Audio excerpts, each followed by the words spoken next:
déjame platicarte que en los Estados Unidos se han hecho estudios que nos revelan que cada 6 meses toda familia o individuo sufre una crisis.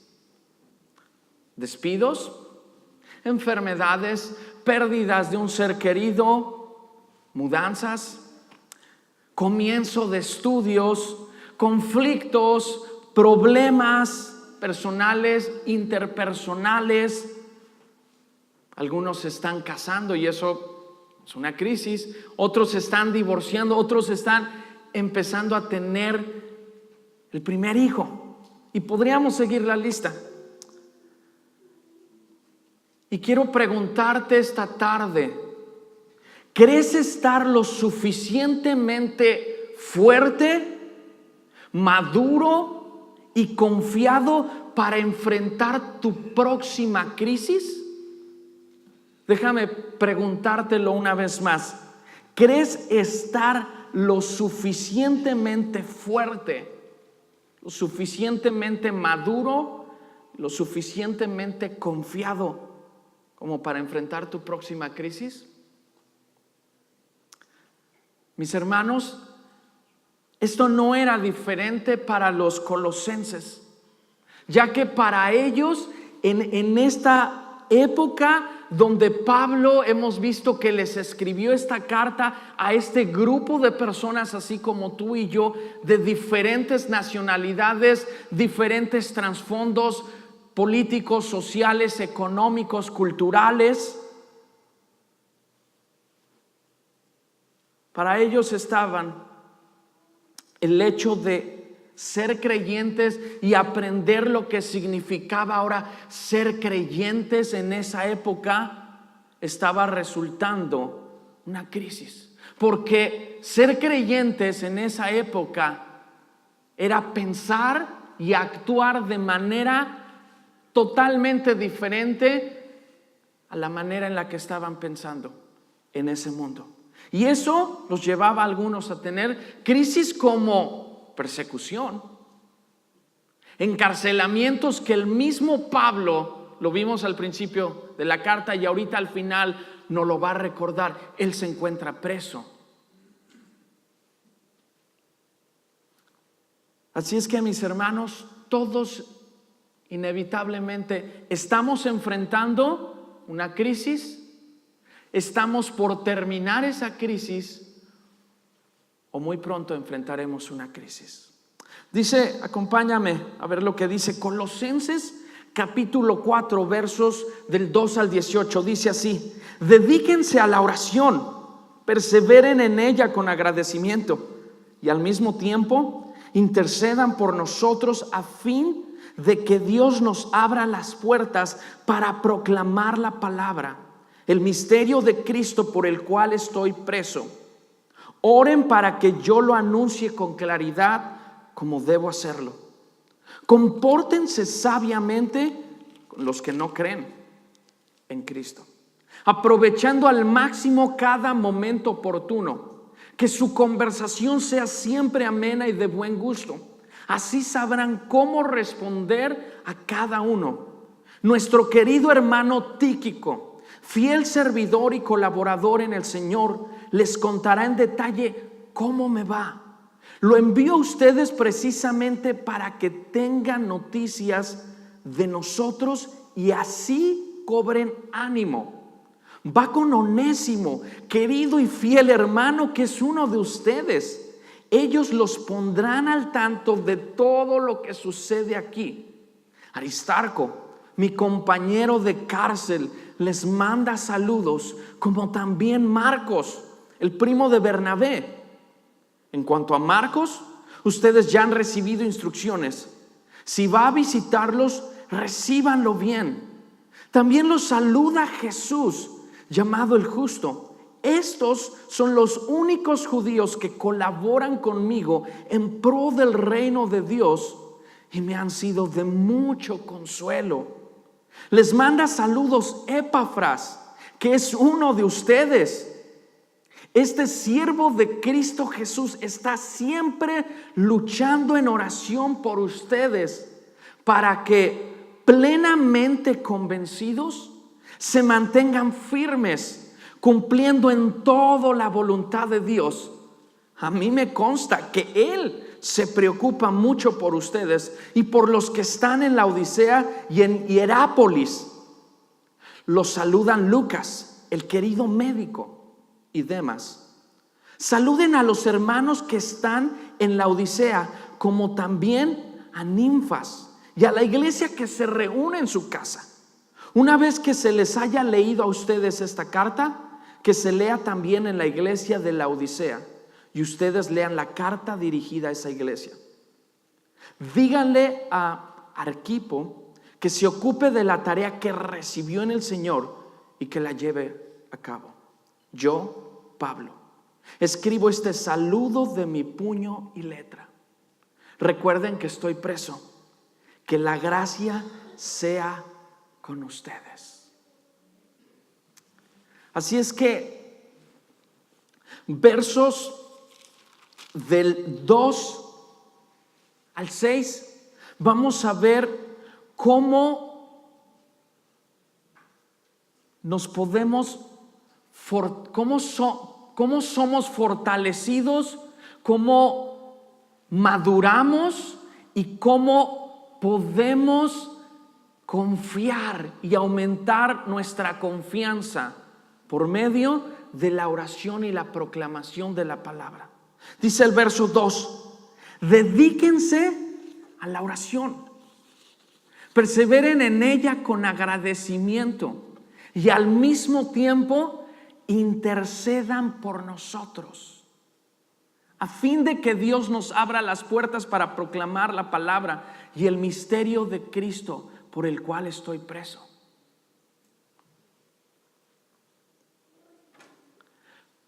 Recuerda que están no en un templo como en el que estamos tú y yo. Probablemente se están reuniendo en una casa, como menciona aquí, de ninfas, o probablemente están escondidos en alguna cueva porque están sufriendo persecución. Así es que, como decíamos hace 15 días, hay esposos, hay esposas, hay esclavos, hay amos, hay griegos, hay judíos, hay gente muy culta, muy preparada, pero también hay gente que probablemente hoy diríamos que es analfabeta, que no sabe leer ni escribir, y están todos reunidos y están escuchando el final de esta carta. ¿Te recuerdas? Hace 15 días la carta decía: esposas, esposos, sométanse, hijos, obedezcan. Y ahorita sigue escuchando. Recuerda, debe de causar esto tensión que están oyendo. Dedíquense a la oración, perseveren en ella con agradecimiento. ¿Te imaginas ser tu esclavo y que tienes un amo que no es del todo tan agradable, tan bueno, tan justo, y estás oyendo: dedíquense a la oración, perseveren en ella con agradecimiento? Probablemente algunos de ellos, de estos esclavos, o las esposas y los hijos, que decíamos que en esta cultura, recuerda que es una combinación de pensamiento griego y romano, donde la mujer y los hijos no valían absolutamente nada, y el esposo tenía la facultad y el poder o el derecho legal de ya sea venderlos o, si quería, también los podían matar, y no lo iban a acusar de lo que hoy en día podría ser asesinato. No. Y están escuchando: dedíquense a la oración. Piensa en un esclavo y dice: oye, es Pablo, pero ¿en qué cabeza cabe que me dedique a la oración, que persevere en ella, si no tengo tiempo? Todo el tiempo, todo mi día ya tengo una lista de hacer que mi precioso amo me tiene. Y tú me dices que me dedique, que persevere en la oración. Piensa en las esposas y piensa en los hijos que probablemente algunos de ellos no eran sus esposos y sus padres creyentes. y están pensando en, ¿con agradecimiento? Si te he estado pidiendo que cambies el corazón de mi esposo, que cambies el corazón de mi papá, y al contrario, cada vez se vuelve más duro y cada vez me golpea más y me maltrata más, y estás diciéndome que persevere en oración con agradecimiento, ¿en serio? Y el verso 3, y al mismo tiempo intercedan por nosotros, a fin de que Dios nos abra las puertas para proclamar la palabra, el misterio de Cristo. Y escucha cómo dice esto: por el cual estoy preso.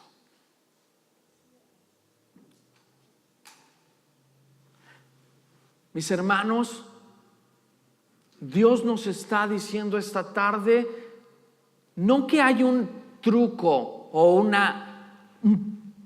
tipo de magia, no, pero nos está diciendo estos versos que el orar como iglesia es poderoso, porque no está diciendo ora en singular, está pidiendo que la oración sea en plural. Dice dedíquense, no dice dedícate. Dice intercedan por nosotros, no dice intercede. Mis hermanos, hay poder cuando nos unimos como iglesia y oramos unos por otros. Hay poder, mis hermanos, cuando oramos unos por otros. Y eso me hace pensar, por lo menos lo voy a hablar de mí, que probablemente en muchas de las áreas de mi vida no estoy experimentando ese poder. ¿Por qué? Porque no estoy orando con mis hermanos. Sí estoy orando en lo privado, individualmente, pero aquí el mandato o el principio, más que mandato, el principio que podemos ver y observar aquí es de hacerlo con otros. Algo que aquí en Iglesia Oasis enfatizamos mucho, y es: no camines a solas. El cristianismo no se trata de estar a solas. El cristianismo se trata de caminar con Cristo en compañía de mis hermanos y de mis hermanas, no a solas. Estos versos nos hablan de que cuando oramos como iglesia, como grupo, como familia, como el cuerpo de Cristo, mis hermanos, es una manera en la que venimos una vez más ante Dios a reconocer nuestra dependencia de Él.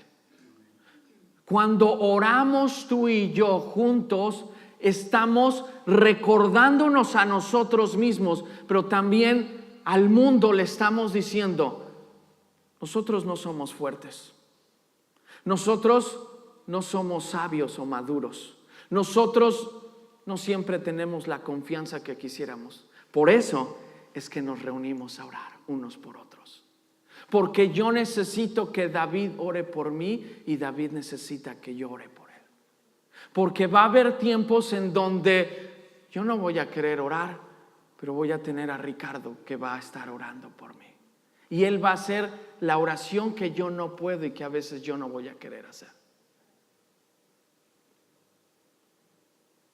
Y es un precioso recordatorio esta oración en grupo, mis hermanos, como iglesia del Evangelio. El orar juntos nos recuerda el Evangelio. ¿Por qué? Porque te recuerdas lo que decía Colosenses capítulo 3 versículo 11: en esta nueva naturaleza no hay griego ni judío, circunciso ni incircunciso, culto ni inculto, esclavo ni libre, sino que escucha, Cristo es todo y está en todos. Por eso es preciosa la oración con mis hermanos, porque voy a ver a Cristo en mi hermana Gloria, en mi hermana Nelsie. Y oramos y nos recordamos: Cristo está en nosotros.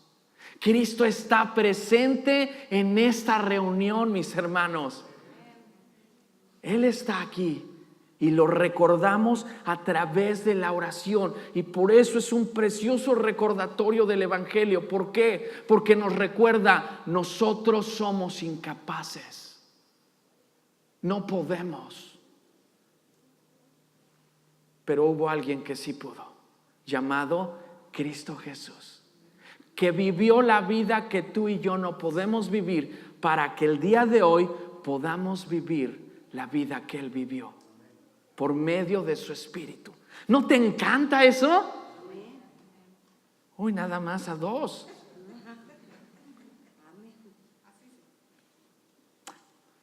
Continuemos. Dice el verso 3: y al mismo tiempo intercedan por nosotros, a fin de que, probablemente en tu versión va a variar, aquí en Oasis usamos la versión Nueva Internacional.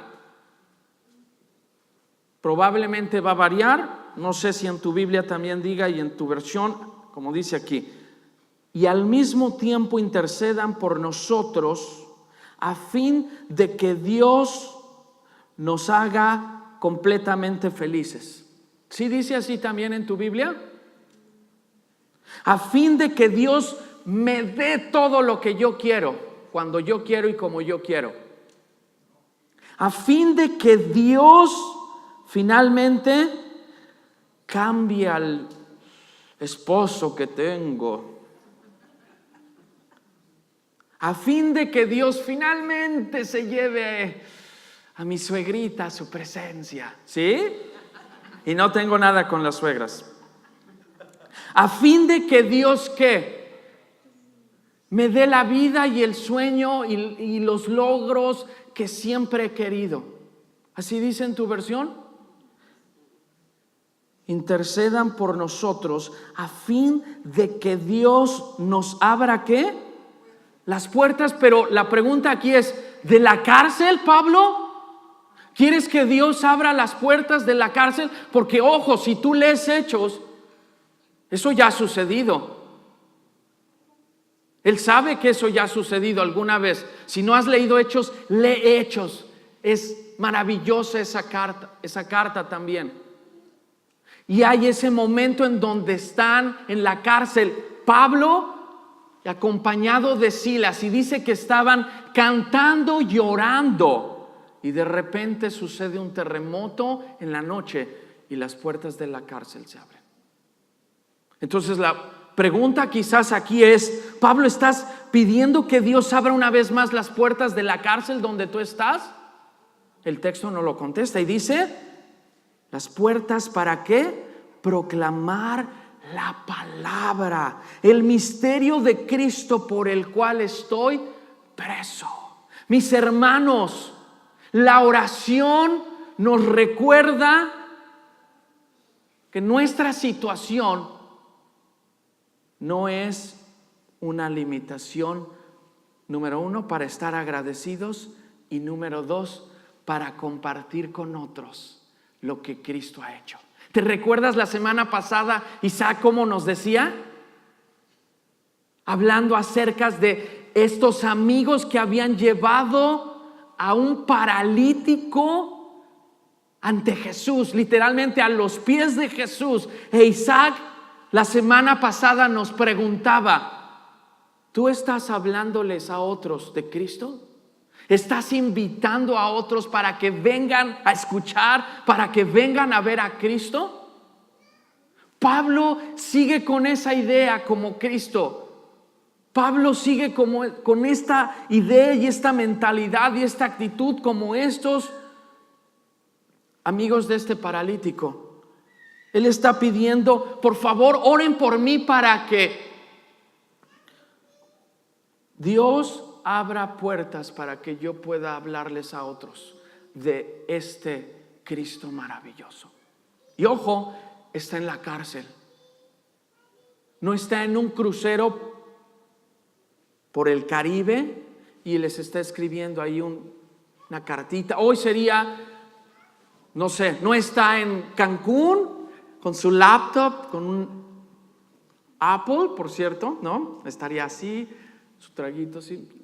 Les voy a escribir, dedíquense a la oración, oren para que Dios me abra oportunidades aquí, está fantástico, vienen un montón de turistas. No, está en la cárcel. Y desde donde yo tengo entendido, y porque también lo he experimentado, la cárcel nunca ha sido un lugar maravilloso. Nunca ha sido un lugar cómodo, nunca ha sido un lugar que dices, ay, aquí como que inspira, ¿verdad? Este lugar. Como que lo motiva a uno así de decir, oye, es que bonito, ¿por qué no nos quedamos aquí un ratito? No.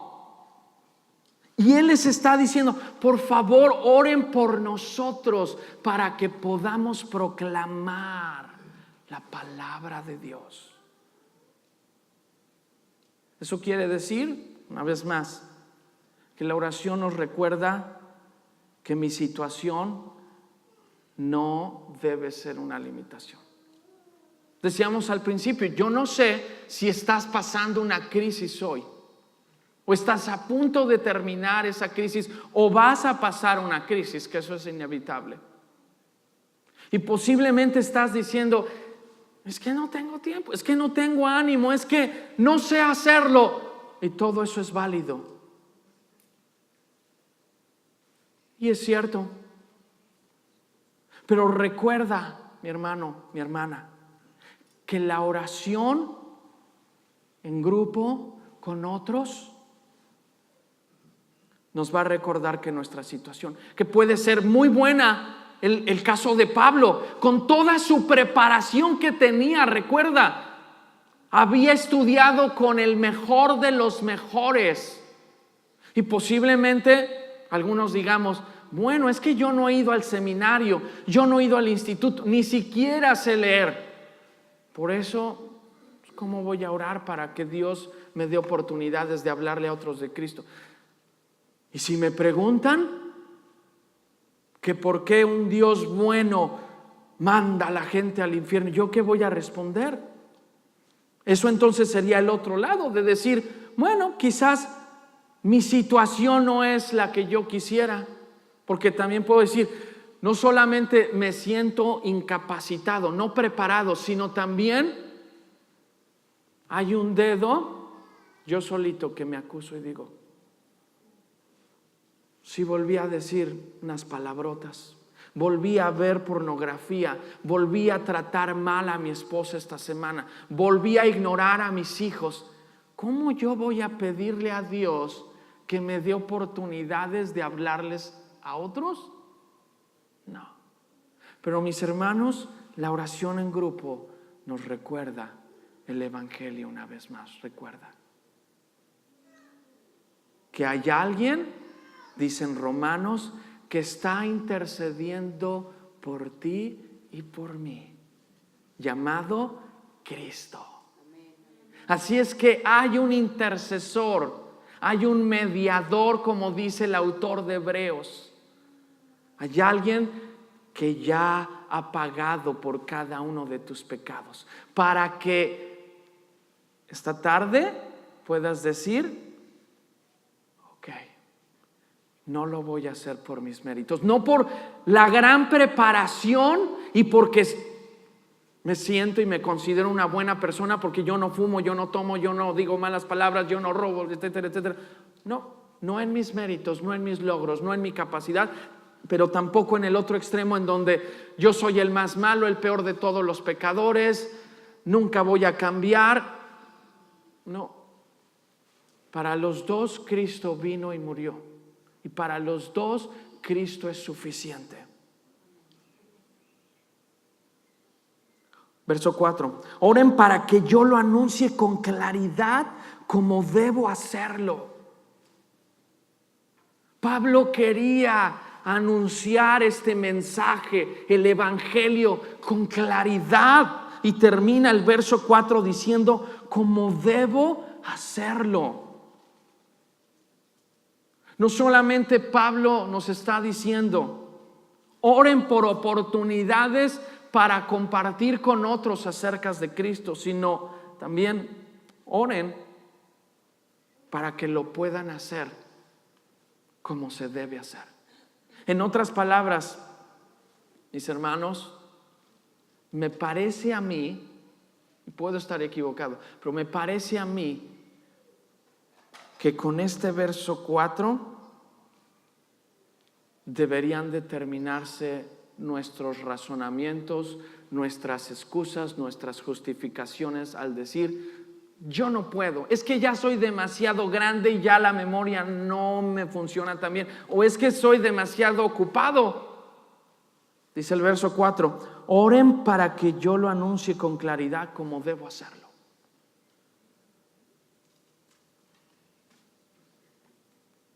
¿Hay alguien aquí esta tarde, y podrías indicármelo levantando tu mano, que no sabe hablar? Digo, no el bebé que tienen ahí cargado, ¿verdad? De los adultos me refiero. ¿Hay alguien que no sabe hablar? ¿O todos sabemos hablar? Quizás no de la manera más correcta, pero sabemos comunicarnos. Si sabes comunicarte, entonces puedes orar. No hay razón para decir, es que yo no puedo, es que yo no sé. ¿Sabes cómo sabes y cómo logras orar? Aprendiendo a orar, practicando y practicando y practicando y practicando y practicando y practicando. Verso 5, compórtense sabiamente con los que no creen en Cristo, aprovechando al máximo cada momento oportuno.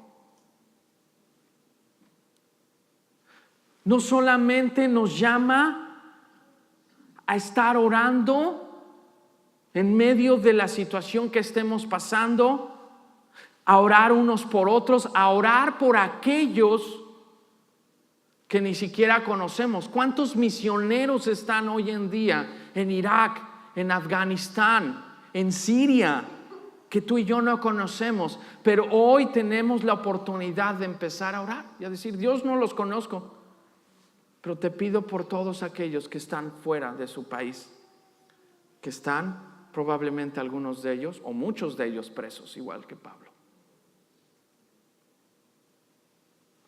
Y el verso 5 nos habla y nos dice, compórtense sabiamente con los que no creen en Cristo.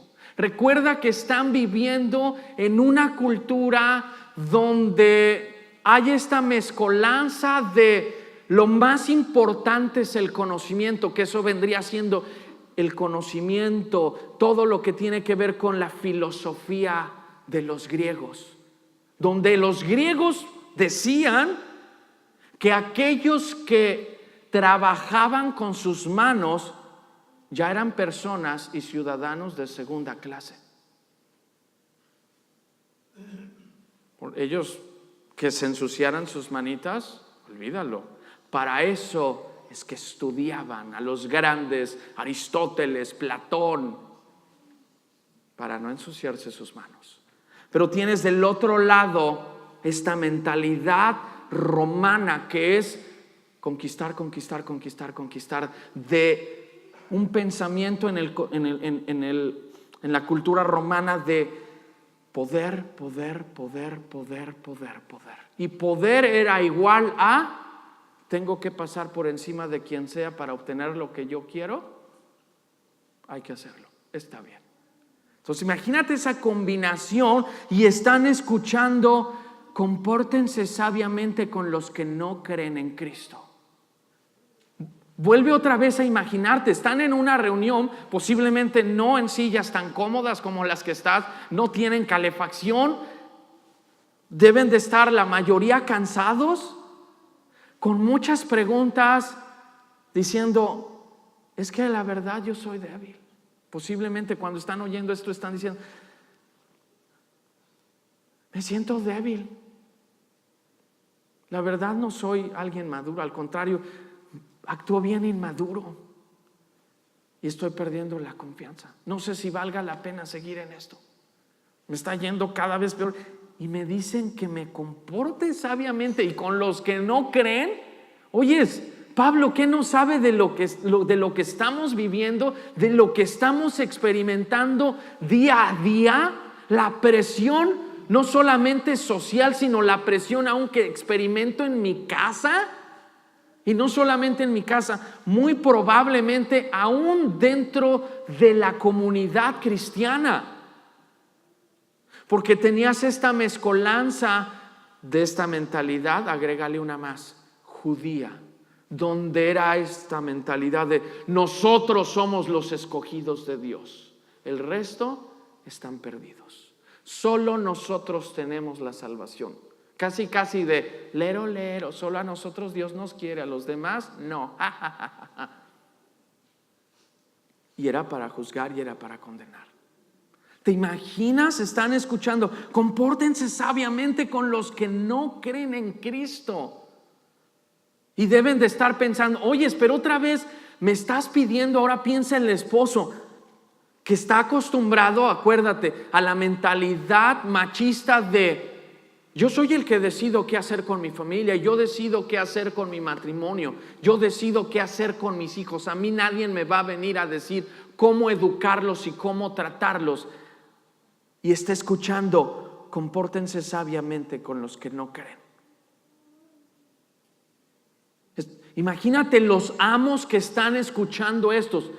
En nuestro contexto sería aquellos que son los jefes o los dueños de esa empresa o de ese negocio. Escuchar, compórtense sabiamente con los que no creen en Cristo. Imagínate la atención de este dueño, de este amo, de decir, oye, pero la mayoría de los que trabajan conmigo no son creyentes. Y la verdad es que no son, que digamos, un amor.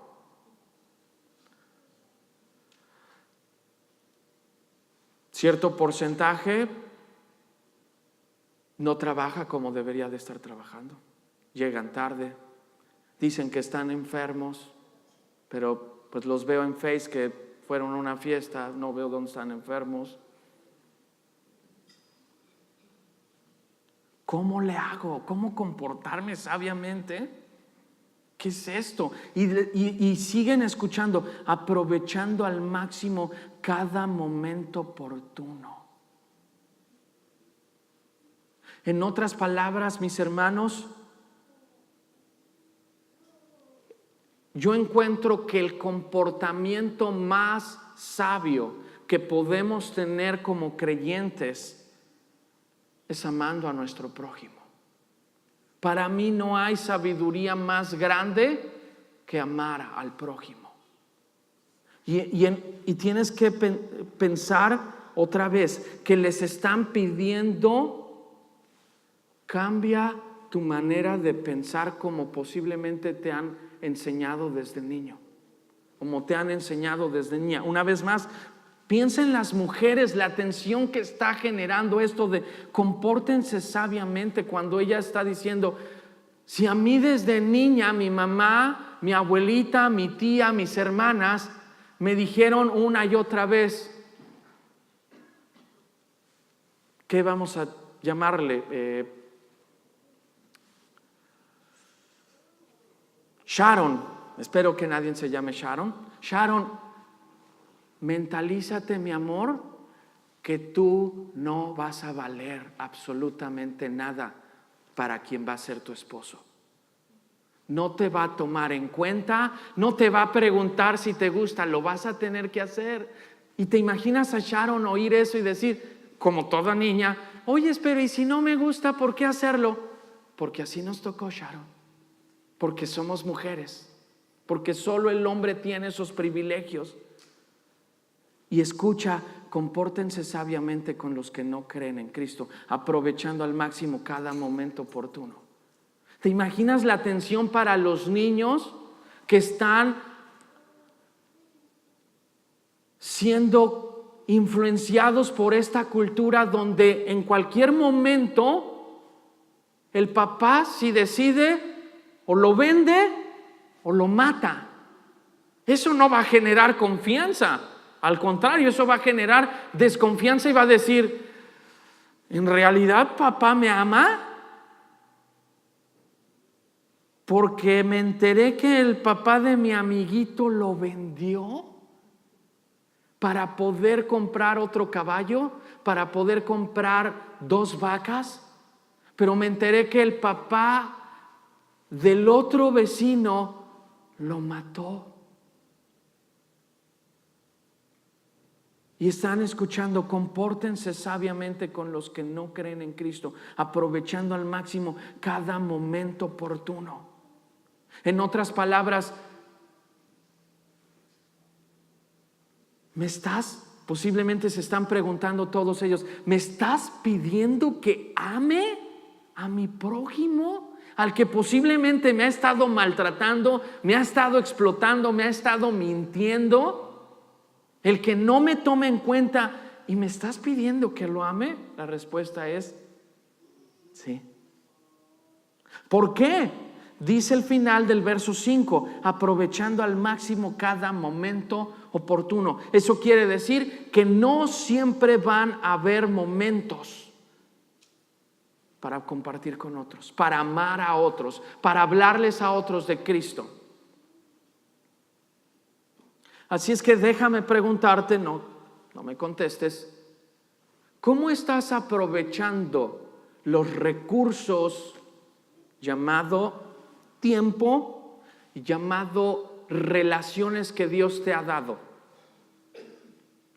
¿Las estás aprovechando al máximo para hablarles no de cuán harto y cansado estás del presidente de los Estados Unidos de Norteamérica?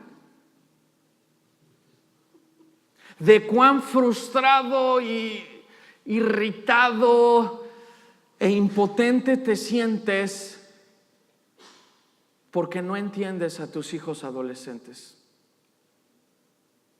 O estás aprovechando al máximo cada momento oportuno. Papá, mamá, aquí no dice papá y mamá, pero siento decirte esto. No posiblemente, tus hijos pueden estar viniendo a Oasis o a otra congregación. Y déjame decirte esta noticia, y no ser creyentes. Yo lo viví. Yo crecí en un hogar donde había Biblias por todas partes. De una familia donde mis abuelos, más mi abuelo, pastor, mis papás fueron un tiempo pastores también, tíos pastores. ¿Yo era cristiano? ¿Yo era creyente? No. ¿Pero me sabía todo el lenguaje creyente? Sí. Yo te podía citar versículos de memoria, capítulos de memoria como el Salmo 23. Pero pregúntame si yo tenía una relación con Cristo. No. Así es que papá, tu hijo puede estar viniendo todos los domingos aquí y no ser salvo. Así es que posiblemente aquí tienes una magnífica oportunidad. Compórtate sabiamente con tu hijo, con tu hija.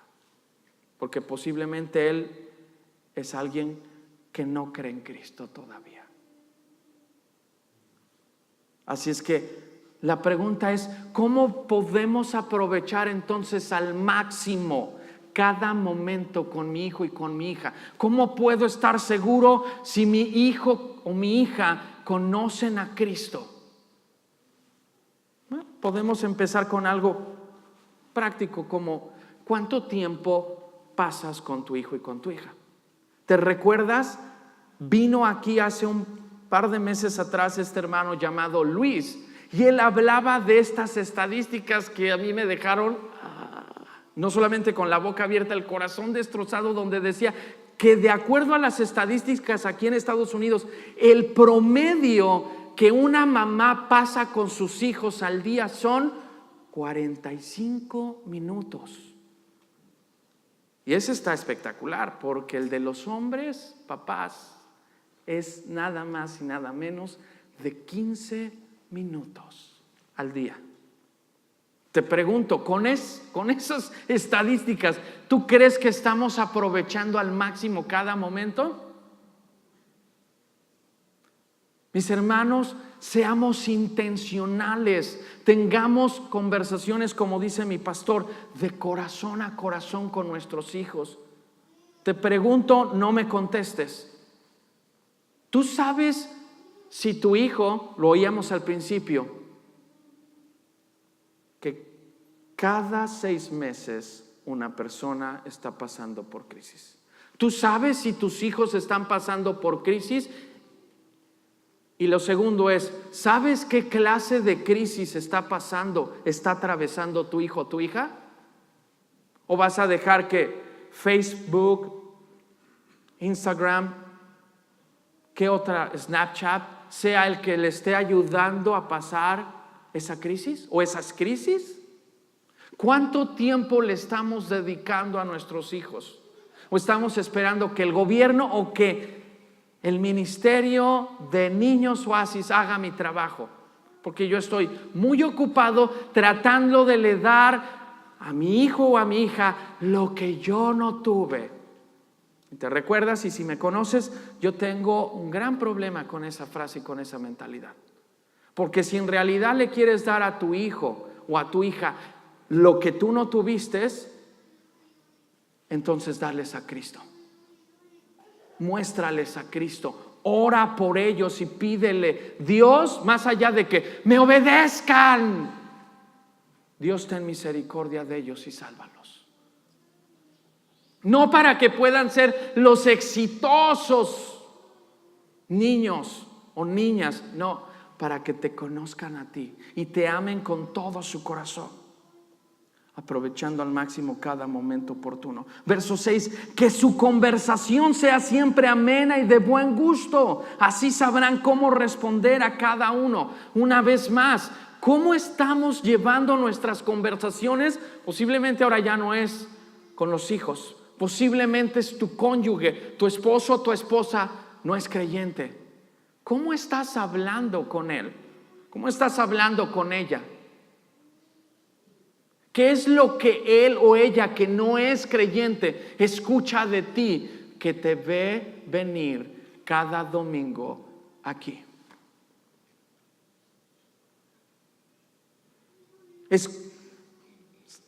¿Es que acaso lo que hablas aquí y nos hablas aquí es muy diferente a lo que hablas entre semana en tu casa? Con tus compañeros de trabajo, ¿cómo son tus conversaciones? Dice aquí que su conversación sea siempre amena y de buen gusto. En otras versiones dice con gracia y sazonada con sal. En otras palabras, aún decir la verdad, mis hermanos, no nos olvidemos que hay que decirla con amor. No se trata de es que tengo que decir la verdad. Sí, está bien, pero ¿cómo estás diciendo la verdad? Tampoco es de, bueno, y vamos a hablarles así todo bonito, y ay, mi amor, y mi vida, o oyes, y con otro tonito. No se trata de fingir, se trata de que seamos sinceros y honestos, pero otra vez con gracia. Como Dios nos habla.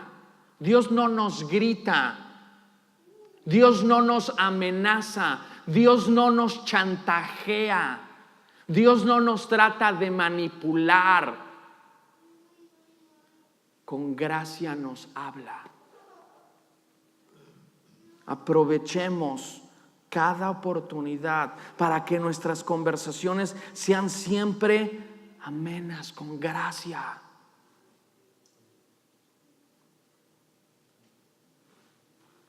Versos del 7 al 15, vamos a ver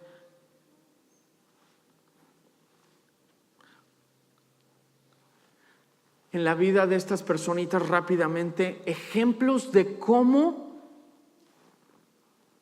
se ve una vida que está siendo fortalecida, que está madurando y que está confiando en Cristo. Dice el verso 7, nuestro querido hermano Tíquico, Mira las palabras que usa Pablo para describirse de Tíquico. Querido hermano, fiel servidor y colaborador en el Señor. Dice, les contará en detalle cómo me va. Lo envío a ustedes precisamente para que tengan noticias de nosotros y así que dice, cobren ánimo. La pregunta no es, ¿cuántos queremos un Tíquico en nuestra casa, aquí en la iglesia? Porque posiblemente todos vamos a levantar hasta las 2 manos. Yo quiero uno así, uno que sea querido, fiel servidor y colaborador y que me ayude a tener ánimo, que me aliente, que me apoye, que me motive. La pregunta, mis hermanos, esta tarde es, ¿quieres ser tú un Tíquico? ¿Alguien que anime? ¿Alguien que apoye? ¿Alguien que motive en tu casa?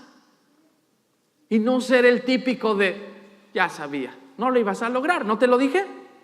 Tú nunca puedes, siempre empiezas así con una euforia, pero ¿qué te dije? Tarde que temprano, en 2 semanas ibas a dejar la dieta y mira la panzota que traes. Ese no es Tíquico, ese no es Tíquico. Pero también es un colaborador en la obra de Cristo. ¿Cuántos Tíquicos nos hacen falta? Porque créeme que expertos en qué debería de hacer el pastor Alex o qué no debería de hacer, esos sobran. Pero ninguno está dispuesto a colaborar. Y te lo digo porque lo escuchamos a veces. Es que, somos muy poquitos. Es que siempre somos los mismos. Es que, las canciones. Es que como que no le sale bien. Es que como que... Fantásticas, bienvenidas. Créeme, no nos molestan tus sugerencias, tus comentarios. Pero lo que sí te vamos a preguntar es, ¿y cuáles son las propuestas que traes? Para entonces tú mejorarlo. ¿Vienes como Tíquico a servir y a colaborar, a animar, a apoyar, a alentar? Porque créeme que para quejas, para demandas, hasta en eso yo creo que puede haber alguien mejor, que puede hacerlo hasta en papelito, bien estructurado y decirnos, mira, con gráficas. Verso 9, va con Onésimo, querido y fiel hermano, que es uno de ustedes. Ellos los pondrán al tanto de todo lo que sucede aquí. Verso 10, Aristarco, mi compañero de cárcel, les manda saludos, como también Marcos, el primo de Bernabé. En cuanto a Marcos, ustedes ya han recibido instrucciones. Si va a visitarlos, recíbanlo bien. Pablo les está diciendo, señores, no estamos pasándola en un momento de... Hoy en día se llama de un tiempo sabático. No, están en la cárcel. No está negando su situación. Otra vez, sabe que está en una crisis. Sabe que está en medio de una crisis. No la oculta, no la niega. No está con esta mentalidad de que, tristemente, cierto sector del cristianismo podría haberle dicho a Pablo, no. Pablo, tú declaro, decreto y confieso que Dios abrirá las puertas de la cárcel y vamos a salir. Yo no veo a Pablo hacer eso, ni pedirles, oren con fe. Posiblemente es que no están orando con fe, colosenses, por eso es que no hemos podido salir. No. Tampoco está Pablo diciéndoles, pobrecitos de nosotros, oren porque ya no podemos, la comida aquí es malísima. Es tan aburrido estar a oscuras, estar encadenado de manos y de pies y oliendo horrorosos olores aquí. Ya me duele la espalda, por favor, oren porque es bien incómodo aquí. No. Aristarco, Marcos están siendo compañeros de él en cárcel. Verso 11, también los saluda Jesús, llamado el justo. Estos son los únicos judíos que colaboran conmigo en pro del reino y me han sido de mucho consuelo. Una vez más la pregunta es, ¿quieres ser tú un Aristarco? ¿Quieres ser tú un Marcos? ¿Quieres ser tú un Jesús el justo, alguien de quien pueda decirse, ¿sabes? Es que César es de gran consuelo para mí. ¿Sabes? Es que la hermana Laura, Alan y Michelle son de gran consuelo para mí. Trabajan conmigo, me ayudan a poder estar sirviendo a Dios. Qué diferente, ¿te imaginas? Así hubiera escrito Pablo, ay, y ayúdenme porque ya no soporto a Aristarco, ya no aguanto a Marcos, porque se están queje. Ya me tienen harto, yo también ya no quiero estar aquí. ¿Te motivaría a querer servir? Qué triste es escuchar a alguien de que, ¿y cómo estás, hermano? Ay, pues ahí, hermano, sirviendo, porque nadie más quiere servir, ¿no? Ahorita con los niños podría haber dicho eso yo. Ay, ¿quién quiere ayudarnos? Porque como te diste cuenta, nadie quiere hacerlo. Pobrecitos de nosotros y de los niños, ¿no? Tampoco lo fingí al decirte, es una magnífica oportunidad. No, porque no soy vendedor, no me están pagando para... Sonríe y anímalos a que sí, es fantástico. No, ¿recuerdas? Es ser sinceros, reconocer, no lo sé, nunca he estado con los niños, pero quiero ser obediente a Dios.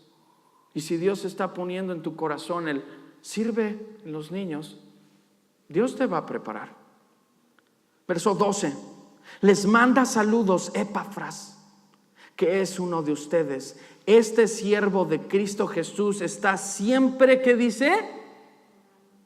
Rogando, o en nueva versión dice, durmiéndose en la oración. ¿Sí dice así también en tu versión?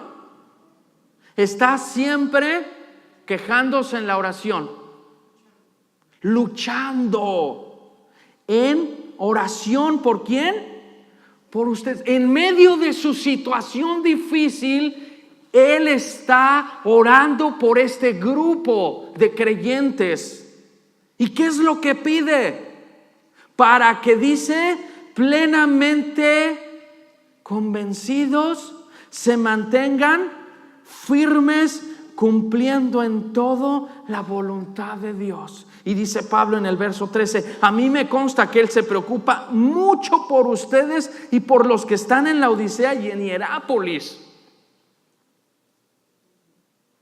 Te pregunto y no me contestes, ¿cuánto te preocupas por tu hermano que está detrás de ti, enfrente de ti, a tu derecha, a tu izquierda? Y si me dices, sí me preocupo, lo que te preguntaría es, ¿cuánto estás orando por él o por ella? Y me puedes decir, sí, yo estoy orando por él, por ella.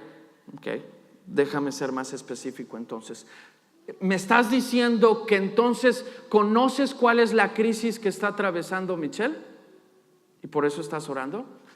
¿Conoces cuál es la crisis de nuestra hermana Bene y de su familia? ¿Por eso estás orando por ellos, por los Barrientos? ¿Conoces cuál es la crisis de nuestra hermana Lourdes y de su esposo Víctor? ¿Por eso estás orando por ellos? ¿O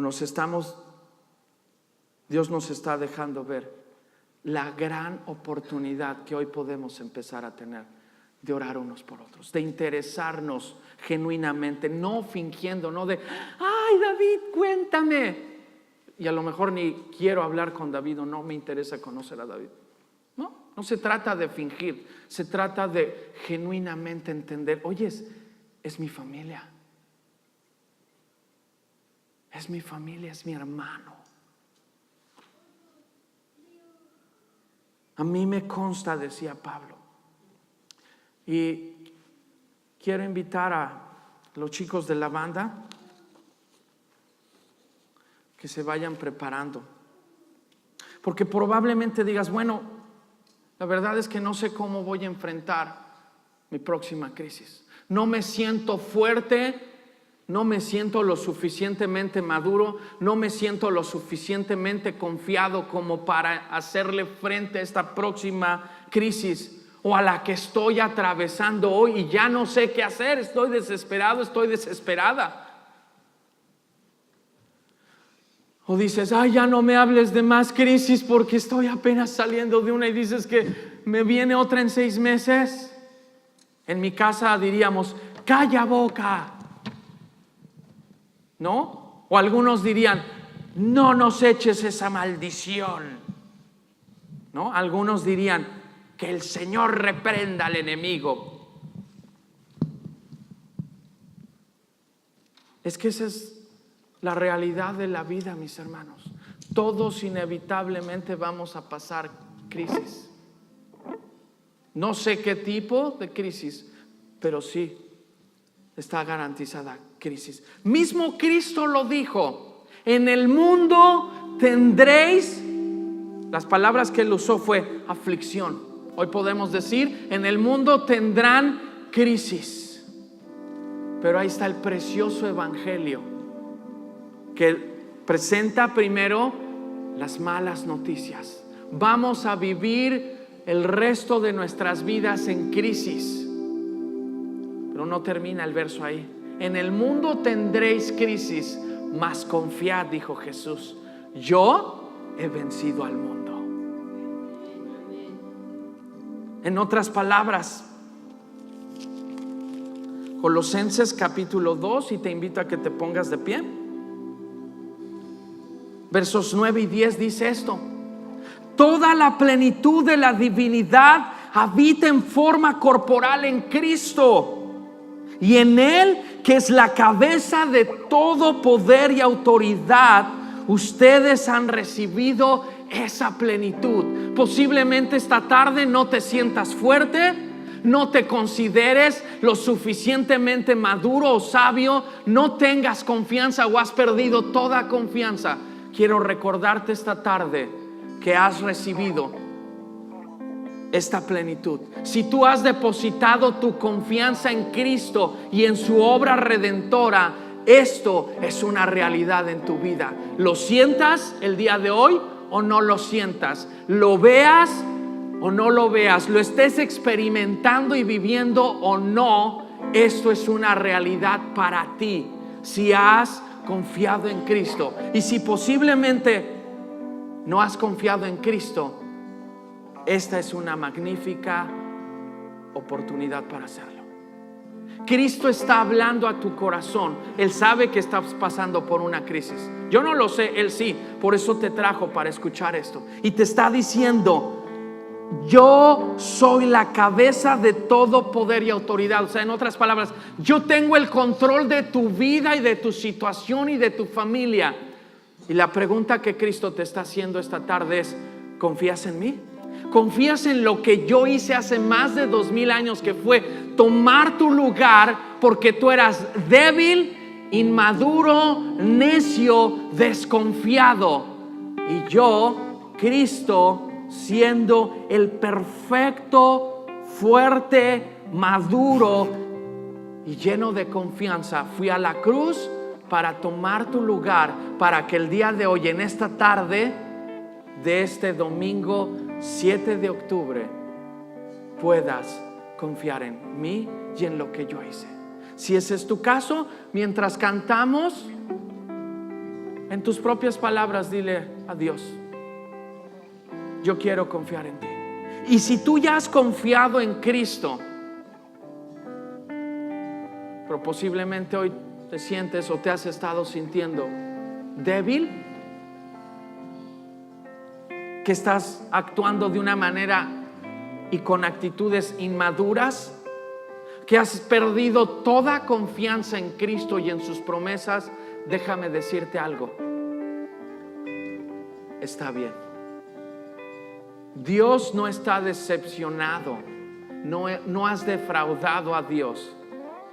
Dios sabe que como humanos pasamos por crisis y que esas crisis nos afectan emocionalmente, espiritualmente, físicamente. Y Cristo te está recordando: si ya has confiado en Él, recuerda quién soy yo y recuerda lo que he hecho por ti. Te leo una vez más: y en Él, que es la cabeza de todo poder y autoridad, ustedes han recibido esa plenitud. Eso es una realidad, mis hermanos. Somos fuertes, somos maduros y tenemos la confianza para afrontar la crisis que estemos pasando o la que va a venir. ¿Cantamos?